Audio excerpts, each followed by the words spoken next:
Welcome to my tutoring channel. This is Mr. Peña. If you want to learn English with me, grab my free my free 10-day guide to mastering English grammar.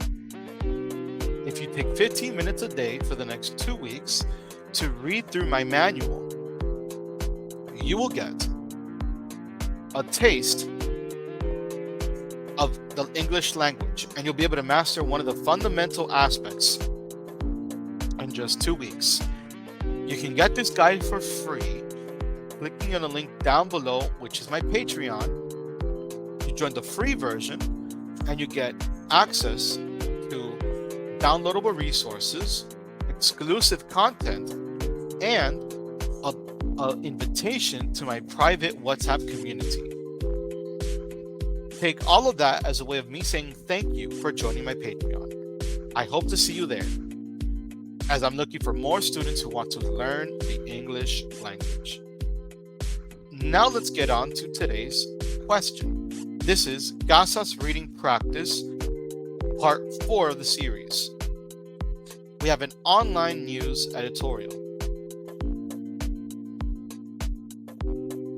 Any questions, feel free to leave it down in the comments below, and I'll try my best to answer them as soon as possible. Online news editorial. Technology at school. We have news, feature, sports, blogs, opinion. This is an editorial. To the editor.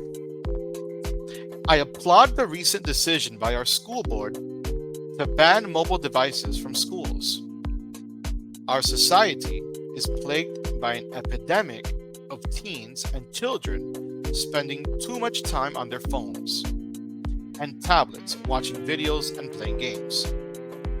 Eliminating these personal mobile devices on school grounds is important to safeguard the well-being of our youth. Recent research studies have shown that heavy use of mobile devices can have significant effects on brain function.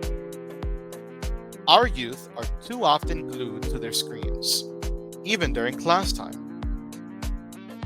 Their use is not only disruptive during classes, but also hampers the ability for all students to learn. If children continue to use mobile devices in these ways, their ability to think critically and engage with their surroundings in a healthy way will be compromised. Therefore, I strongly approve of the school board's bold recent action. Sincerely, Rosina Smith. To the editor.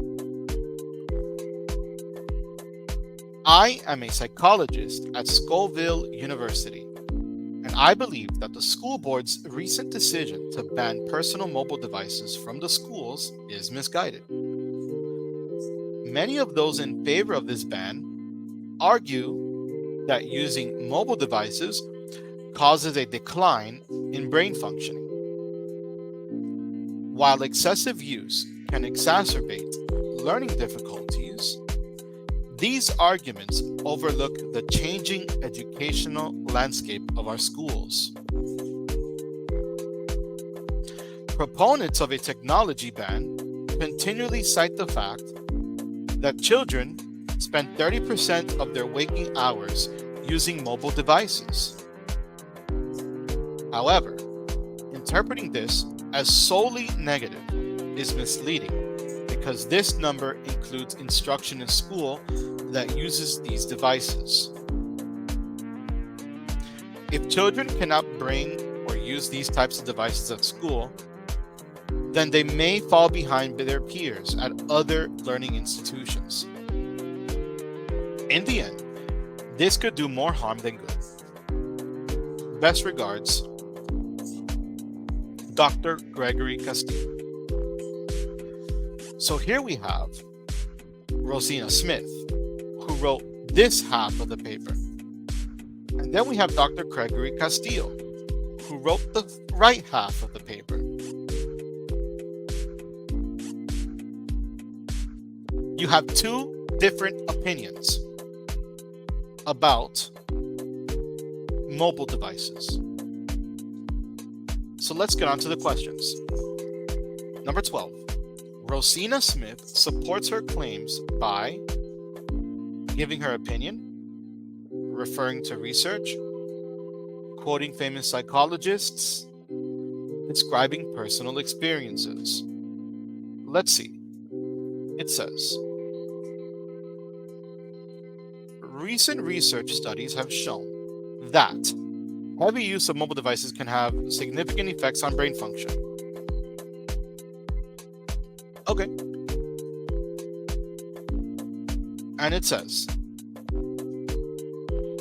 our society is plagued by an epidemic of teens and children spending too much time on their phones and tablets watching videos and playing games. Now, this might look like an opinion, which it kind of is, but it is an argument, a strong opinion, backed by evidence, meaning she cites research. So, she is referring to research. Number 12 is B. Rosina Smith does refer to research. Now we have number 13. And feel free to pause the video and try to answer the questions. And when you finish answering the questions, then go back and play the video and let's review everything. You can hear me read it and try to answer the questions, pause the video, and then when you finish, go ahead and play it.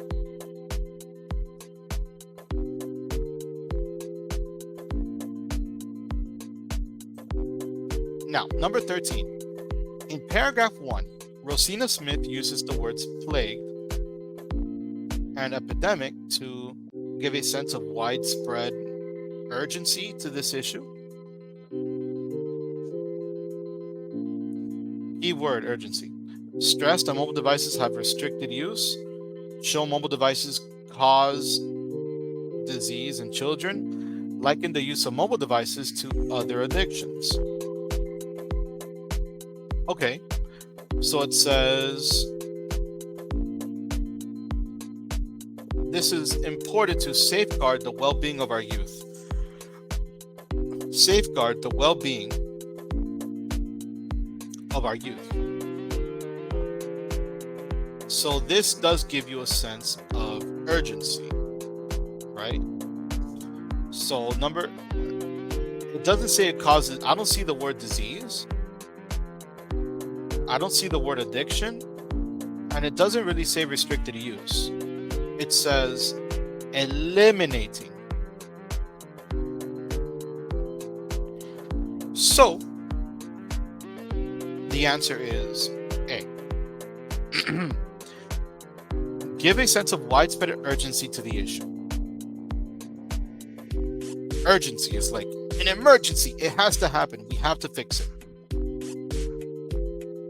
Number 14, the most likely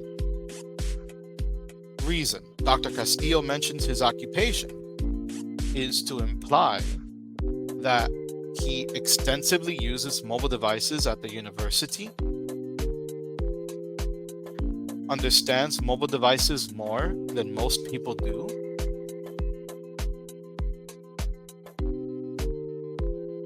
should have been consulted about the mobile device ban, is qualified to judge the effects of using mobile devices. So Dr. Castillo is the man on the right. He says, I am a psychologist at Scoville University. And then he gives his opinion.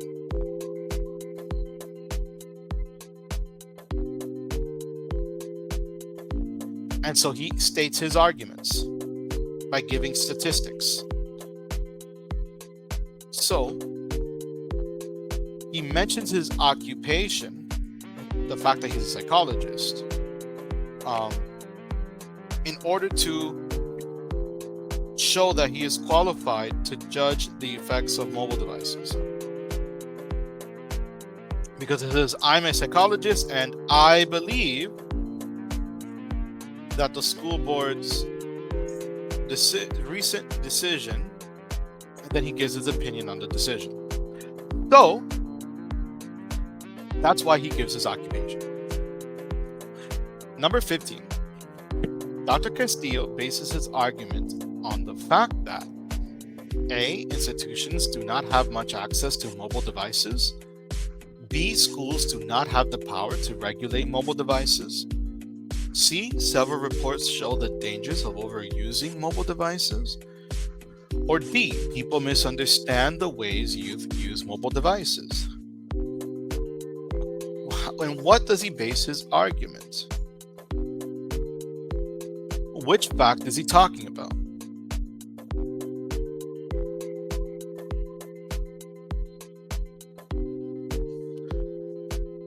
It says, if children cannot bring or use these types of devices at school, they may fall behind their peers at other learning institutions.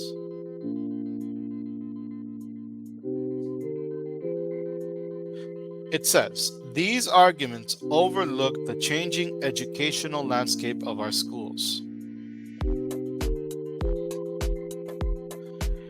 It says, 30% of their waking hour is used using mobile devices. But this is misleading because it includes instruction. Look where I'm highlighting in green. Includes instruction in school that uses these devices. So the statistics that show that children use too much cell phone, they're also including the positive use of the cell phone. When they use it in school, they're in class to learn. So his main argument is addressing a misconception. He's saying that the 30% is misleading. Therefore, people misunderstand the ways youth use mobile devices because they also use apps for learning. They use apps for productivity purposes. It's a part of the school curriculum. Now, number 16.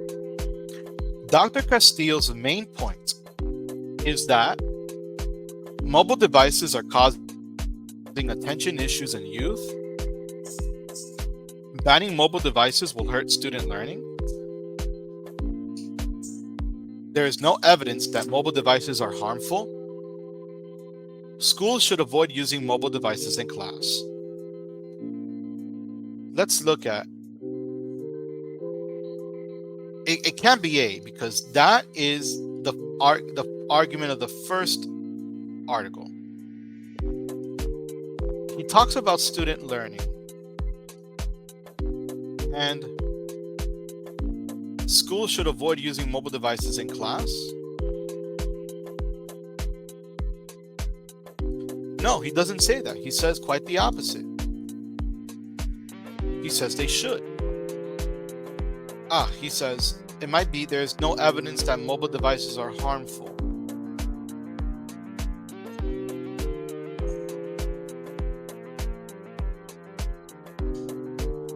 He does say excessive use can exacerbate learning difficulties. It can. These arguments overlook the changing landscape of our schools. His main point is that if children cannot bring or use these types of devices at school, they may fall behind their peers